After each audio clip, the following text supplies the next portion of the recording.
Good morning to all of you students. आज हम आप लोगों के सामने एक्सटेंशन पावर सीरीज के सॉल्यूशन का प्रूफ लिख के आएंगे या हम प्रूव करेंगे उसे विदाउट एनी जस्टिफिकेशन। हम देखेंगे कि हम उसकी मदद से किस तरीके से डिफरेंशियल इक्वेशंस निकाल सकते हैं और ये हमारे लिए कितनी हेल्पफुल रहती है। तो let us see some theorems for extension power series method. Extension extended power series method. इसमें हम थ्योरम 1 लेते हैं। थ्योरम 1,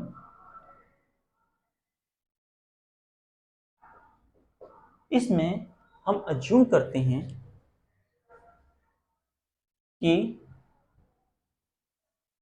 हमारे पास एक इक्वेशन है y double dash plus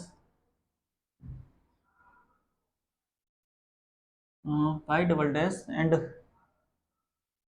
f y dash plus ji Y equals to r. इसे हम वैसे लिखना चाहें तो वैसे लिख सकते हैं। आप समझ सकते हैं D square Y D X square plus F D Y D X plus ji Y equals to are.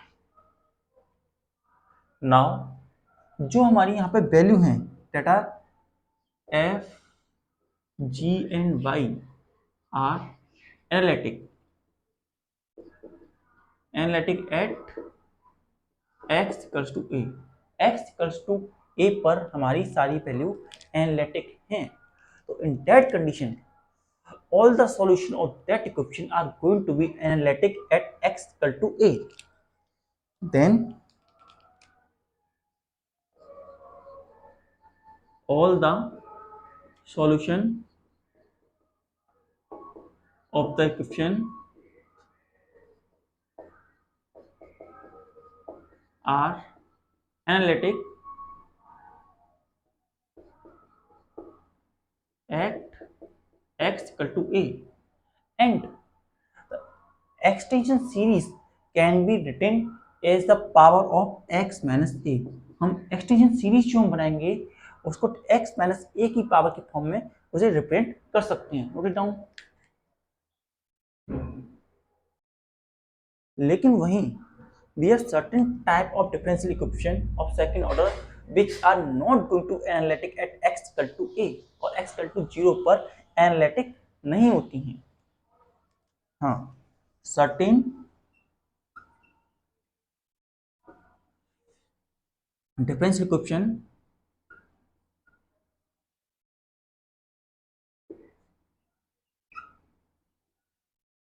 are not going to be analytic at x equals to 0 at x equal to 0 पर analytic नहीं होती हैं। like that y double dash plus f x upon x y dash plus g x y upon x square equal to 0। Like that equation, ऐसी equation जो होती हैं second order differential equation जो analytic नहीं होती एट एक्स इक्वल टू 0। तो इस तरीके की इक्वेशन को सॉल्व करने के लिए हमें और मेथड्स का यूज करना पड़ता है। We are going to use another method that we see next. Now we had theorem number 2, theorem 2.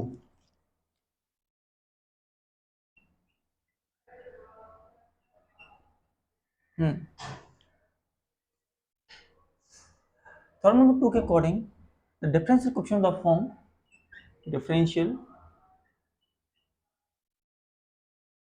equation of the form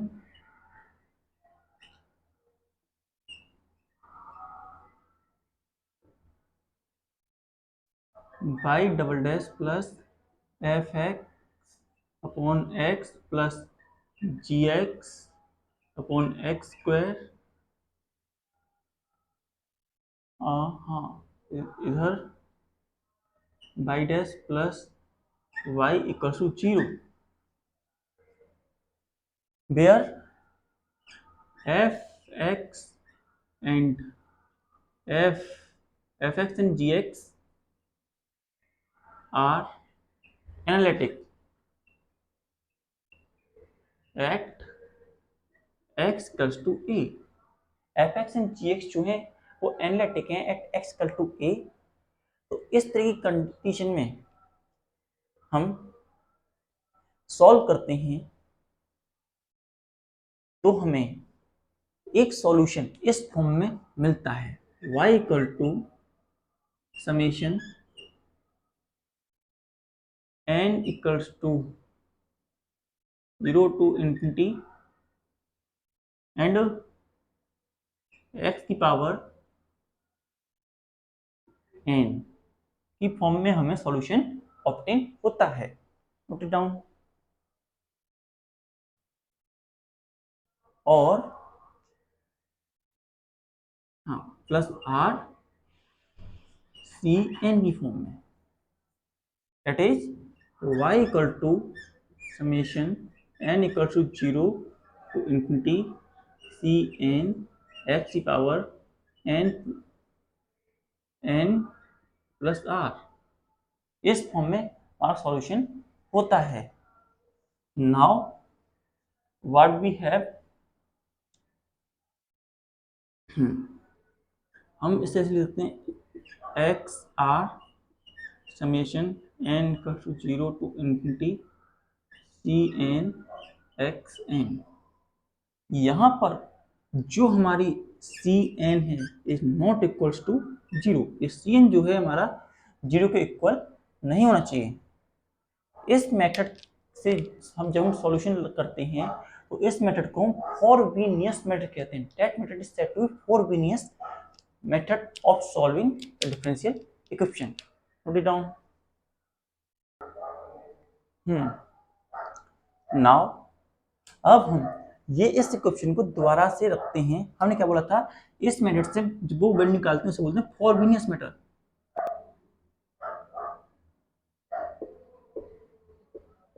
फोरबीनियस method कहते हैं हम इसे।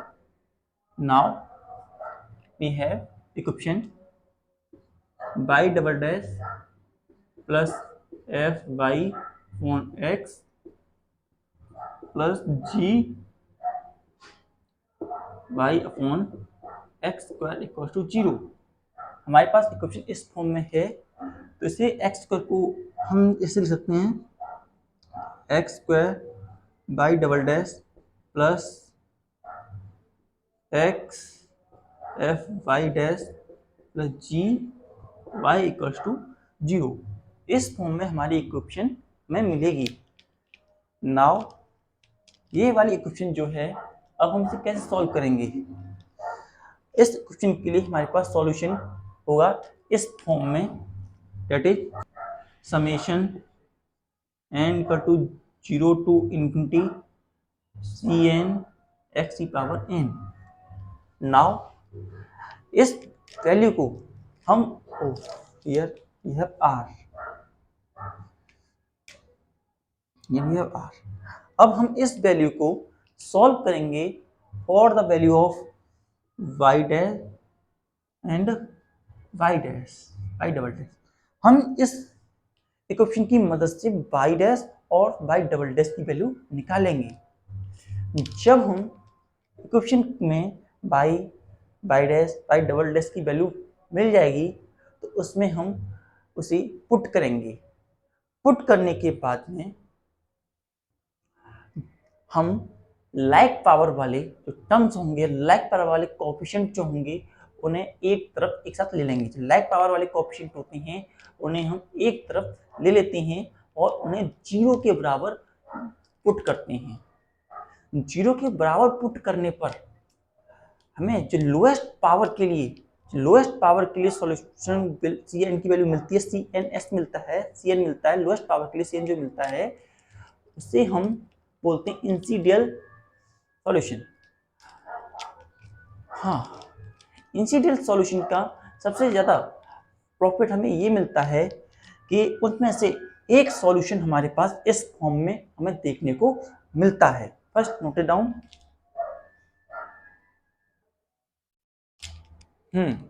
तो हमने क्या बताया आपको, सबसे पहले हम इस क्वेश्चन में सॉल्व करने के लिए इस फॉर्म में लेंगे और हमारे पास ये एक फॉर्म है, हम respectively by and by dash करेंगे, डिफरेंशिएट करेंगे। डिफरेंशिएट करने के बाद में अब हमें क्या करना है, डिफरेंशिएट करने के बाद में अब इनके कुछ कोएफिशिएंट्स निकलेंगे। कोएफिशिएंट निकलने पर जो लाइक टर्म होंगे, लाइक पावर वाले टर्म्स होंगे, उन्हें एक साथ लेना है और एक साथ लेकर के एक कोएफिशिएंट बनेंगे और फिर उन लाइक पावर के कोएफिशिएंट को इक्विप करना है 0 के बराबर। जो लोएस्ट पावर वाली इक्वेशन होगी उसकी जो इक्वेशन बनेगी उसे हम इंसिडियल इक्वेशन बोलेंगे और फिर सॉल्यूशन को इंसिडियल सॉल्यूशन बोलेंगे। तो इनकी मदद से हमें बड़ी आसानी से इंसिडियल इक्वेशन की मदद से बड़ी आसानी से हम सॉल्यूशन निकाल लेते हैं। इंसिडियल सॉल्यूशन इक्वेशन का प्रॉफिट क्या होता है कि उसमें एक सॉल्यूशन तो हमारा इसी फॉर्म में होता है, one solution is going to be of that form, एक सॉल्यूशन तो हमारा इसी फॉर्म में होता है और अलग अलग कंडीशन के आधार पे जो हमारी कंडीशंस होती हैं सॉल्यूशंस की वो अलग अलग होती हैं। First note it down. जो रूट्स होते हैं हमारे इक्वेशंस के, इंटीग्रल इक्वेशन के सॉल्यूशन या रूट्स जो होते हैं वो डिपेंड करते हैं हमारे इंटीग्रल इक्वेशन पे कि हमारे इंटीग्रल इक्वेशन किस फॉर्म में है। अगर हमारे रूट r1 एंड r2, अगर हमारे रूट r1 एंड r2 जो हैं डिस्टेंट हैं और कोई वैल्यू में चेंज नहीं आता on the basis of integers, तो ऐसी कंडीशन में जो हमारे दोनों सॉल्यूशंस होंगे वो इसी फॉर्म में होंगे। वहीं अगर हमारे वैल्यू जो है r1 एंड r2 जो हैं सेम है, मीटर से आइडेंटिकल है, r1 और r2 की जो वैल्यू है आइडेंटिकल है, तो ऐसी कंडीशन में एक वैल्यू तो हमारी इस फॉर्म में होगी, एक वैल्यू तुम्हारी इस फॉर्म में होगी, लेकिन वहीं दूसरी वैल्यू जो है लॉगरिथमिक टर्म कंटेन करके रखेगी। वहीं अगर हमारे जो रूट्स हैं r1 r2 डिस्टिंक्ट हैं लेकिन इंटीजर्स के डिफरेंस पे डिपेंड करते हैं, तो ऐसी कंडीशन में एक वैल्यू तो हमारी इस फॉर्म में होगी लेकिन दूसरी वैल्यू जो हमारी निकलेगी ऑब्टेन होगी उसमें लॉगरिथमिक टर्म हो भी सकता है और लॉगरिथमिक टर्म नहीं भी हो सकता है। बस note it down.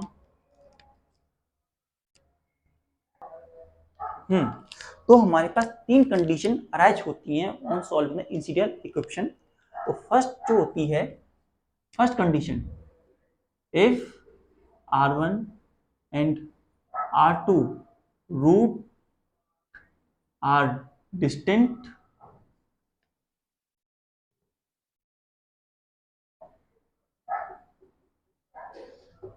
and do not differ by integer, differ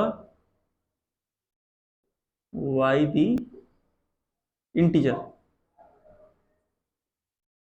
r1 r2 root जो हैं हमारे,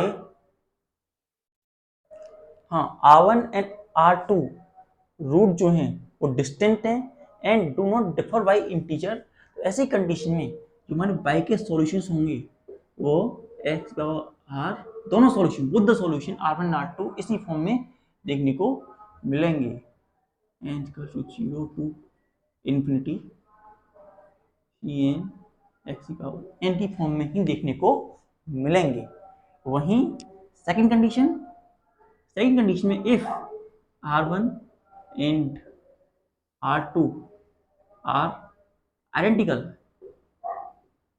r1 एंड r2 जो है आइडेंटिकल हैं, ऐसी कंडीशन में then one of the root root तो इसी फॉर्म में होगा, y equal to x power r summation n equal to 0 to infinity c n x power n form में ही होगा. What none of the solution will contain a logarithmic term? What another term contain logarithmic term?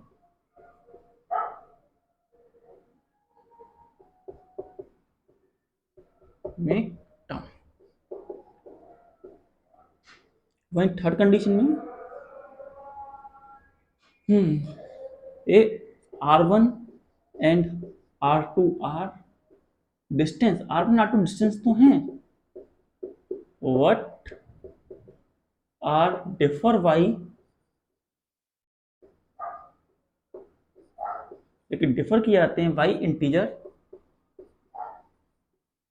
Then जो first solution होगा y equals to x power r summation n equal to 0 to infinity c n x power n form में होगा.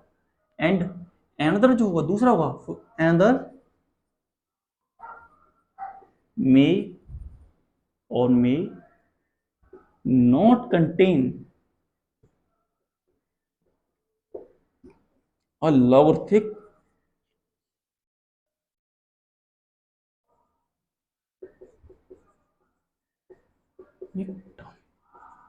वो logarithmic term को contain भी कर सकता है और नहीं भी कंटेन कर सकता है.